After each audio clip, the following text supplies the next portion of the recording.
Good evening বন্ধুসকল, মোৰ নতুন এটা ভিডিঅ'লৈ আপোনালোকক স্বাগতম জনাইছোঁ। এতিয়া মই চিৰাগলৈ ডান্স স্কুল গৈ আছোঁ। চিৰাগৰ পাপাৰ অফিচ বন্ধ যদিও তেওঁ অলপ আহিবলৈ এলাহ কৰিছে, অলপ ৰেষ্ট লৈছে।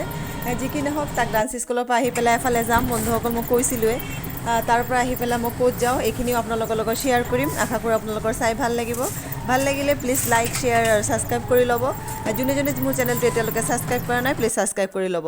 তাৰ পৰা আহি পেলাই অলপ ভোকো লাগিছিলে, 2 চামুচমান বুন্দা ভুজিয়া খাই কৰি আপোনালোকে নামভাগ চলি আছে শুনিয়ে আছে। মই আচলতে নামত যাম, কাপোৰযোৰ লৰালৰিকৈ সলাই লৈছোঁ।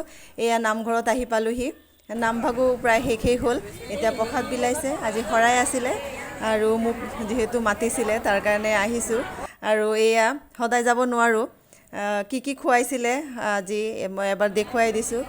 দৈ চিৰা দিছিলে আৰু চাহৰ লগত ধুনীয়াকৈ চাহ খুৱাইছিলে। যি কি নহওক, তাৰ পৰা আহি কৰি গাটো অলপ বেয়া লাগি আছে, কিন্তু ৰাতিৰ সাজটো আকৌ যোগাৰ কৰি ল'লোঁ। চিৰাগক অলপ পঢ়াই লৈ আলু আৰু পনীৰ দি পেলাই অলপ বনাই লৈছোঁ। যিহেতু গাটো বেয়া লাগিছে, চিৰাগক পাপা মোক বহুতখিনি হেল্প কৰি দিছে। কোনে কৈছে যে ছোৱালীবোৰ মাকৰ ঘৰত ৰাজৰাণী হৈ থাকিব পাৰে? আচলতে এই কথাটো ভুল। এনেকুৱা স্বামী পালে ছোৱালীবোৰ সঁচাকৈ স্বামীৰ ঘৰতো ৰাজৰাণী হৈ থাকিব পাৰে। কথাষাৰ কিমানখিনি সত্য আপোনালোকে কমেণ্টত জনাবচোন। যি কি নহওক, গোটেইখিনি হেল্প কৰি তেওঁ মোক বাঢ়িও দিছে গাটো বেয়া লগাৰ কাৰণে। ৰাতিৰ সাজটো একবাৰে খাই কৰি ল'লোঁ। আৰু আজি গোটেই দিনৰ ভিডিঅ'টো চাই কেনেকুৱা পালে? ভাল লাগিলে প্লিজ লাইক এটা দি দিব।